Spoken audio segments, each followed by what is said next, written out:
तर ऋषी जाणार चक्क आता कमळीला भेटायला गावाकडे। तर ऋषी आणि कमळीला एकत्र पाहून नयनताराला बसणार सर्वात मोठा धक्का। तर सरूची आणि नयनताराचं होणार जोरदार भांडण। तर नक्की काय घडतं चला संपूर्ण अपडेट जाणून घेऊया। त्याच्यामुळे व्हिडिओ शेवटपर्यंत बघा आणि चॅनलवरती नसेल तर चॅनलला सबस्क्राइब करून सोबतचं बेल नोटिफिकेशन ऑन करायला विसरू नका। तर मित्रांनो आता ऋषी चक्क ठरवतो की तो आता कमळीच्या गावाला जाणार आणि कमळीला तिकडून घेऊन रिटर्न इकडे मुंबईला परत येणार। पण त्याच्या अगोदर मात्र ऋषीसमोर सगळ्यात मोठं टास्क असं असतं की नयनताराने ऋषीला सांगितलेलं असतं की उद्याची जी मीटिंग आणि प्रेझेंटेशन आहे ना त्या ठिकाणी जर ऋषी तू उपस्थितीत नसला तर मी असला भयानक निर्णय घेईल की तू स्वप्नात पण त्याचा विचार केला नसेल। आणि त्यावेळेस मात्र ऋषी म्हणतो की मी आई कुठेच नाही जाणार, मी इथे प्रेझेंटेशन नक्की करेल। तर दुसरीकडे मात्र बंड्या निंगी हे सगळेजण ऋषीला कॉल करत असतात आणि म्हणत असतात की कमळी परत कधीच मुंबईला येणार नाही, त्याच्यामुळे ऋषी भाऊ प्लीज तुम्ही इकडे गावाकडे या आणि कमळीला इकडून मुंबईला घेऊन जावा। तर आता सगळ्यात भयंकर गोष्ट अशी घडते की ऋषी म्हणतो की मला गेलं पाहिजे आणि कमळीला तिकडून इकडे रिटर्न घेऊन आलं पाहिजे। तर ऋषी म्हणत असतो की आता प्रेझेंटेशन देऊ का कमळीला आणायला जाऊ। तर आता सगळ्यात भयानक गोष्ट म्हणजे ह्या रोहितला काय पाहिजे असतं तुम्हाला माहितीच आहे, त्याला कंपनीमध्ये त्याचा स्वतःचा हक्क पाहिजे असतो आणि त्या कंपनीमधून त्याला ऋषीला बाहेर काढायचं असतं। त्याच्यामुळे रोहितला माहीत असतं की याच्यापेक्षा चांगली संधी माझ्या आयुष्यात परत कधीच येणार नाही, त्याच्यामुळे मला हा निर्णय घ्यावाच लागेल। आणि त्याच्यासाठी रोहित हा निर्णय घ्यायला देखील तयार असतो आणि रोहित ऋषीपाशी जातो आणि म्हणतो की अरे ऋषी ऐक ना, तुला कमळीकडे जायचं आहे ना, मी समजू शकतो, आता सध्या तू तिथे जाणं जास्त गरजेचं आहे, कारण मला माहीत आहे की तू जर आता कमळीकडे नाही गेला तर तिच्या आयुष्यात संकट येऊ शकतं, त्याच्यामुळे तू तिकडे जा, मी हे प्रेझेंटेशनचं सगळं काम मी बघतो। म्हणजेच रोहित आता चक्क ऋषीला फसवतो आणि म्हणतो की तू तिकडे गेल्याच्या नंतर मी बघतो। आणि रोहित आता चक्क नयनताराला जाऊन सांगतो की आई सगळ्यात मोठा प्रॉब्लेम झाला आहे। म्हणजेच त्याच्या अगोदर नयनतारा रोहितला विचारत असते की ऋषी कुठे गेला, ऋषी का कुठे दिसत नाही। त्यावेळेस मात्र रोहित सांगतो की अगं आई तुला माहिती आहे ना, ऋषीचं नीट लक्ष आहे का कामावरती, तो कुठेतरी गावाकडे गेलाय कोणाच्या तरी कमळीच्या का कोणाच्या। तर हे सगळं ऐकल्याच्या नंतर नयनताराला प्रचंड राग येतो।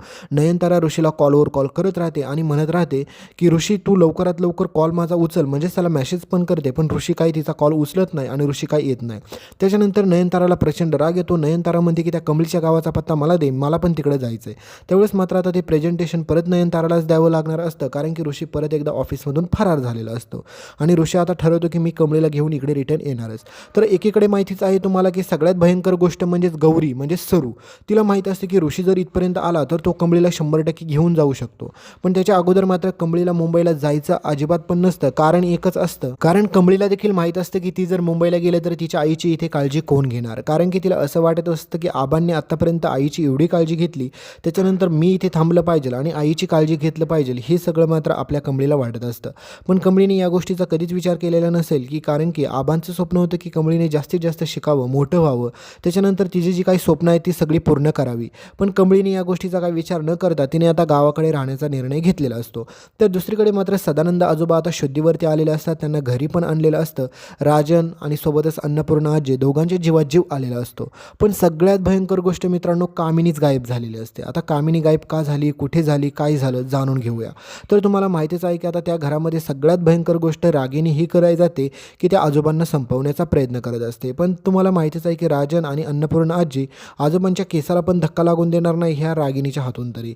पण त्यावेळेस मात्र आता अन्नपूर्णा आजी शांत बसत नाही, ती म्हणते की काही जरी झालं तरी मला पोलिसांना इथे बोलवलंच पाहिजे। त्याच्यामुळे ती पोलिसांना बोलवते, पोलीस सगळ्या गोष्टींचा छडा लावतात आणि त्याच्यानंतर मात्र तुम्हाला माहितीच आहे की सगळ्यात भयानक गोष्ट त्या सुहासला माहीत असते, कारण की सुहासने डोळ्याने पाहिलेलं असतं की हे सगळं कामिनीने केलेलं आहे आणि सुहास हे स्वतःच्या डोळ्याने पाहून देखील चूप बसलेला असतो। त्याच्यामुळे मात्र आता अन्नपूर्णा आजी सुहासला पोलिसांच्या ताब्यात द्यायचा निर्णय घेते आणि त्यावेळेस मात्र अन्नपूर्णा आजींचा संशय जो असतो तो पूर्णपणे कामिनीवरती असतो। तर दुसरीकडे मात्र रागिनी म्हणते की आपल्या घरात पोलीस कशासाठी आलेले आहेत। त्यावेळेस मात्र अन्नपूर्णा आजी म्हणते की पोलिसांना मीच बोलवलेलं आहे, कारण की आपल्या घरात अशी लोक आहेत की ते लोकांना मारायचा देखील मागचा पुढचा विचार करणार नाही, त्याच्यामुळे कामिनीला लवकरात लवकर इथे बोलून घे।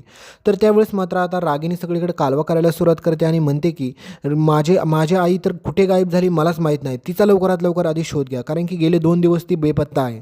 मग त्यावेळेस मात्र आता सगळ्यात जास्त अन्नपूर्णा आजींचा संशय असतो तो म्हणजे रागिनीवरती आणि कामिनीवरती, कारण की तिला असं वाटतं की ह्या दोघींनीच काही ना काहीतरी कुटाणा केलेला आहे पण ते आपल्यापासून लपवत आहे। त्याच्यामुळे आता अन्नपूर्णा आजी म्हणते की मला लवकरात लवकर कामिनीचा शोध घेतला पाहिजे आणि त्याच्यानंतर हा सुहास पोलिसांना काही सत्य सांगतोय का ते पाहिलं पाहिजे, कारण तुम्हाला एकच माहीत आहे की सुहासला सगळं सत्य माहीत असतं की हे सगळा प्रकार कामिनीने घडवून आणलेला आहे ते। तर दुसरीकडे मात्र पुढे तुम्ही पाहाल की आता कामिनी सापडते आणि कामिनी सापडल्याच्या नंतर हिची नेहमीचीच नाटकं असतात.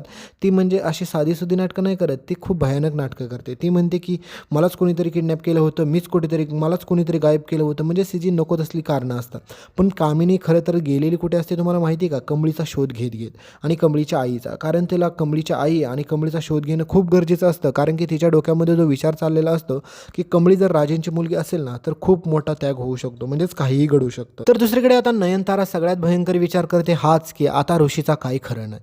कारण की ऋषीने एकतर मलाच फसवून म्हणजे एवढी महत्त्वाची मीटिंग सोडून तो चक्क त्या कमळीच्या गावाला गेलाय, तर आता हे काही सहन होण्यासारखं नसतं. त्याच्यामुळे आता नयनतारा म्हणते की लवकरात लवकर मला आता त्या कमळीच्या गावाला पोचलं पाहिजे. आणि फक्त त्या कमळीच्या गावाला पोचूनच नयनतारा शांत बसणार नसते, तर नयनताराच्या डोक्यात वेगळाच विचार असतो. कारण की ती म्हणत असते की त्या कमळीच्या आईची पण भेट घेते आणि त्यांना एकच सांगते की तुमच्या मुलीला माझ्या मुलापासून लांब ठेवा, नाहीतर मी तिच्यासोबत असं काय करेल की तुम्ही याचा स्वप्नात पण कधी विचार केला नसेल. तर नयनतारा चक्क आता कमळीच्या गावाला जायला पुढे निघताना दिसेल. ती ऋषीला कॉलवर कॉल करत असते, पण ऋषी कॉल उचलत नसतो.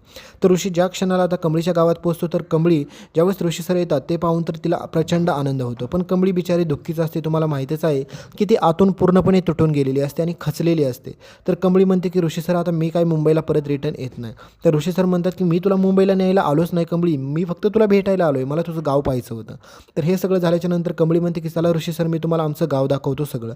तर हे सगळं करण्यासाठी ऋषीला घेऊन कमळी आता संपूर्ण गावात फिरत असते. पण ऋषीच्या मनात एकच विचार असतो की कमळीला काही करून मला मुंबईला घेऊन गेलं पाहिजे. तर सरू त्या दोघांना एकत्र पाहून तिला तर आनंद होतच असतो, कारण की तिला वाटत असतं की ऋषी भाऊंचं कमळीवरती किती प्रेम आहे. पण तिला ही एका गोष्टीची भीती असते की ऋषीने जर मला पाहिलं तर सगळ्यात मोठा प्रॉब्लेम होऊ शकतो. तर कमळी आता ऋषीला सगळा गाव फिरवते आणि त्याच्यानंतर ऋषी सरांना म्हणते की ऋषी सर चला तुम्हाला एक असं मंदिर दाखवते की त्या मंदिरामध्ये मी सारख्या गप्पा मारायचे माझ्या आबांसोबत. तर आता ऋषीला कमळी सगळ्या मंदिरात सगळीकडे घेऊन जात असते. आणि तुम्ही जर सुरुवातीचे एपिसोड पाहिले असेल तर तुम्हाला माहीत आहे की आपल्या कमळीच्या सगळ्या काही प्रार्थना ज्याच्या काही गोष्टी होत्या त्या मंदिरातच झाल्या होत्या आणि त्यामध्ये ऋषीने तिला तेव्हापासून मदत केलेली आहे. मग ऋषीला सगळ्या गोष्टी त्या आठवत असतात. तर ऋषी कमळीला घेऊन त्या मंदिरात जातो आणि त्याच्यानंतर ऋषी म्हणतो की अगं कमळी मला तुझ्या आईला भेटायचं आहे, कुठे तुझी आई? तर त्यावेळेस मात्र कमळी म्हणते की हो चला ऋषी सर आता आमच्या घरी जाऊ आणि आमच्या आईला पण भेटू. तर आता कमळी तिच्या आईला भेटवण्यासाठी ऋषी सरांना घेऊन जाते. पण त्यावेळेस मात्र तुम्हाला माहितीच आहे की सरू तिथून लपते आणि म्हणते की मी तुला नंतर भेटेल कमळे, जरा आता मी कामात आहे. तर त्यावेळेस मात्र ऋषीचा तो आवाज लक्षात येतो आणि ऋषीला समजतं की नक्कीच ह्या साधना मावशी आहेत. तर दुसरीकडे आता ही नयनतारा देखील ऋषीच्या शोधामध्ये आता त्या कमळीच्या गावात पोहोचलेली असते आणि कमळी आणि ऋषीला एकत्र पाहून मात्र आता नयनताराचं काय होणार आहे तुम्हाला चांगलंच माहीत आहे. कारण की नयनताराला एवढा प्रचंड राग ह्याच गोष्टीचा आलेला असतो की ऋषी त्या कमळीच्या गावाला गेला, म्हणजेच खास करून त्या कमळीकडे.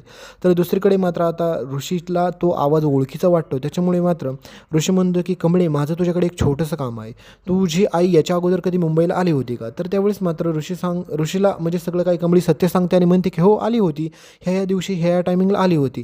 तर हे सगळं कळाल्याच्या नंतर मात्र ऋषीची आणि डायरेक्ट सरूची भेट होते समोरासमोर. आणि त्यानंतर म्हणतो की साधना मावशी तुम्ही तर कमळीची आई, मग तुमचं नाव साधना मावशी का?